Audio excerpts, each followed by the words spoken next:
easy access to those wastes and evacuate them to the final routine. That is what is expected of our community. Gutters, I'm very happy. There's a new operations up has been initiated by Kaduna State Government, and I think every end of the month we expect to have a general cleanings, general sanitation But across. that was what was obtained way some years back. Thank you very much. And it has significantly it has improved. It has averted a lot of issues, starting from issues of the flood, issues regarding manifestation of mosquitoes, the spread of malaria, other diseases around us.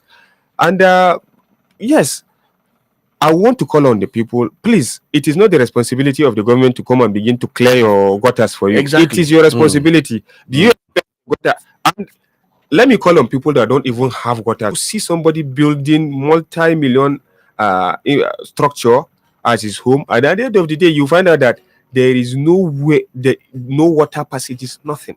And at the end of the day, let me tell you, water, whether you like it or not, like I have said earlier on, it creates a path for itself.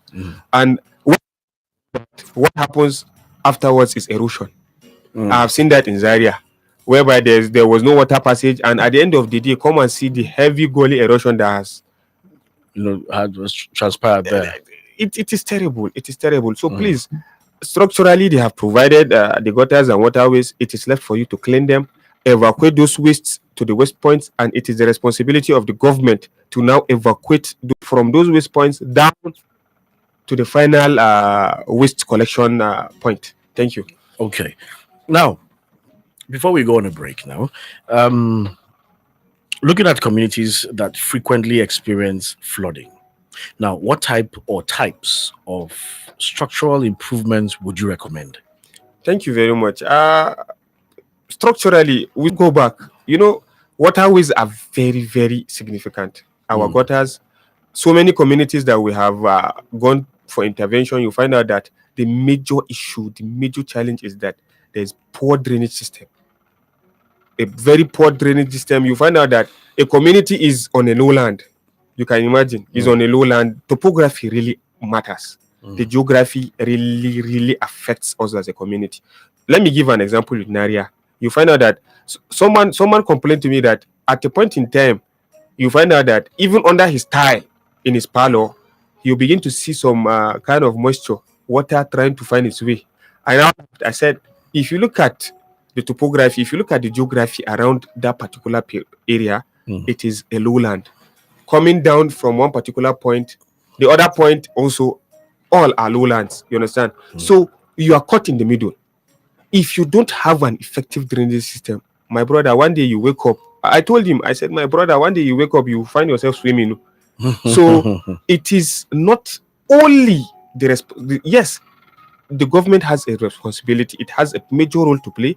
But as a community, you also have to wake up, try to see how you can effectively enhance issues regarding improving your drainage systems. There's no community that does not have one. It is either it is not effective or it is not sufficient. That is it. So, and yes, you can call on the government, and that is what we have been doing as a platform. We have been trying to see how we can engage the authorities responsible. In fact, some of them are members of this particular platform, and we have been trying to see how we can make headway when it comes to, particularly as we have extracted those flashpoints within Kaduna, those communities affected by flood. As we have extracted them, we know basically the major issue when it comes to issues regarding flood in those communities primarily are two. One is waste management and lack of good drainage systems. And we have been trying our best, but we still call on the public. We still call on the communities to do the needful. Evacuate waste from your drainage systems. Ensure it means formulating a task force at community level. We have communities that have this civilian GTF. Any household, any house found wanting of disposing waste during rain in our waterways, they should be charged. There should be a punishment attached to it. That is why I'm very happy with these operations after.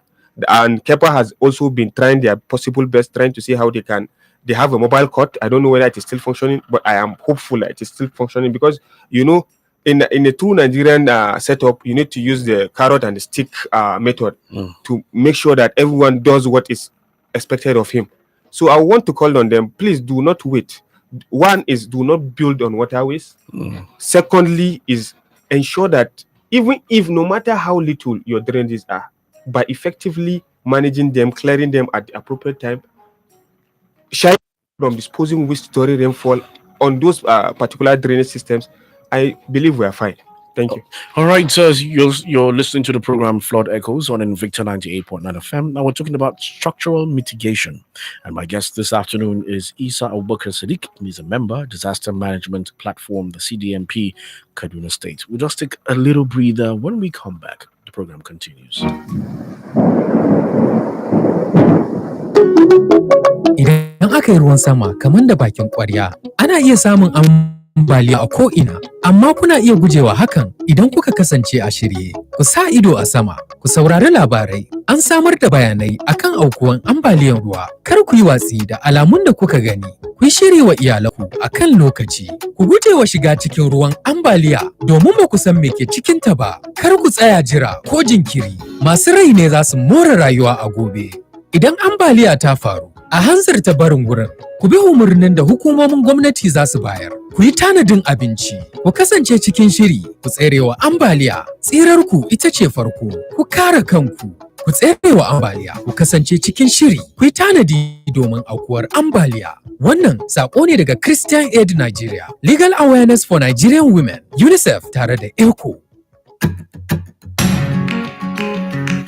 Welcome back from that little break. And don't forget, this program is sponsored by Christian Aid Nigeria and alongside UNICEF and ECHO. And we're discussing about structural mitigation. And my guest this afternoon is ISAH ABUBAKAR SADEEQ.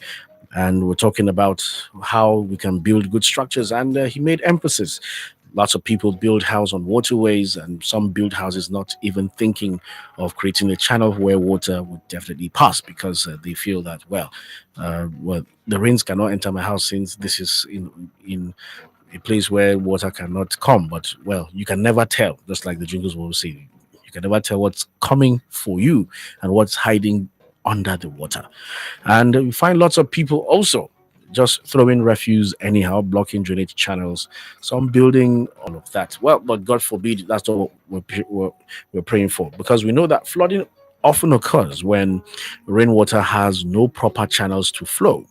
And poor drainage systems, blocked waterways, weak embankments, and poorly designed infrastructure can also increase the risk of flooding. So you heard all of that this afternoon, and I'm still asking questions, looking at communities that have suffered and what they need to do, or what are they not doing right. So, can structural mitigation alone solve flooding problems, or should it be combined with other means or other ways of approaching it? Yes, structural mitigation are key, quite all right. But can it alone solve the problem? I think not really. I think 80% of it, quite all right. Okay. And like I have said earlier on, mindset matters a lot. You can put those structures in place, and at the same time, flood will still happen, and you begin to wonder what is the issue. Just like I've said, waste management is key. You can have those structures in places. You can avoid building on waterways. You can have strong embankments and the rest of them. And at the same time, flood will still happen, because issues regarding waste management has been an issue, not only in Kaduna State, but I believe it is an issue not only in Nigeria, but it's a global phenomenon. Yes, thank you very much. It all boils down to the way we approach it.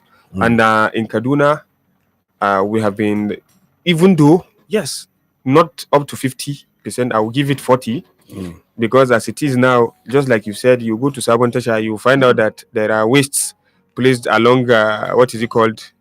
The media separator. And some parts of the where water is even passed. If you go to Kao, the same thing. Exactly. All places where you have markets, where you have chunk amount of people trying to see how they can market. And even the heart of town. And the heart of town. If you go to Kasuana or the central market, you find out that yes, you see within those media separators, you still find waste. How do we manage it? Who is responsible for managing that? Yes, the starting point is the mindset of the people. If the government does not provide waste points for you as a community, we are just like I have said earlier on, that is what makes us different from animals. And you know what is going to affect you. Why not try to see at that grassroots level? We have leadership at community level. How do we go about? Yes, floods are affecting us. What do we do to mitigate, prevent? Yes, you cannot totally prevent flood from happening. If it will definitely happen, but you can mitigate to a larger extent. What do we do? Yes, waste management is an issue. How do we go about it? We don't have waste points. So let us try to see how we can create one for ourselves. Let the community ensure, just like I said, structural mitigation takes a particular position itself. Another point of action is enforcement when it comes to issues regarding waste management is key, because no matter how you try to ensure wastes are properly managed within us, you need to still enforce it. We have been going round the clock, cycles upon cycles, trying to see how we can see how enforcement will take place. Because without enforcement, just like I've said, the rabbit, is it the carrot and the stick? The carrot and the stick approach. Yes, definitely we need to enforce it. That is why I'm very happy with the issue of the mobile court, the operations after that has started, because mindset, we have a very terrible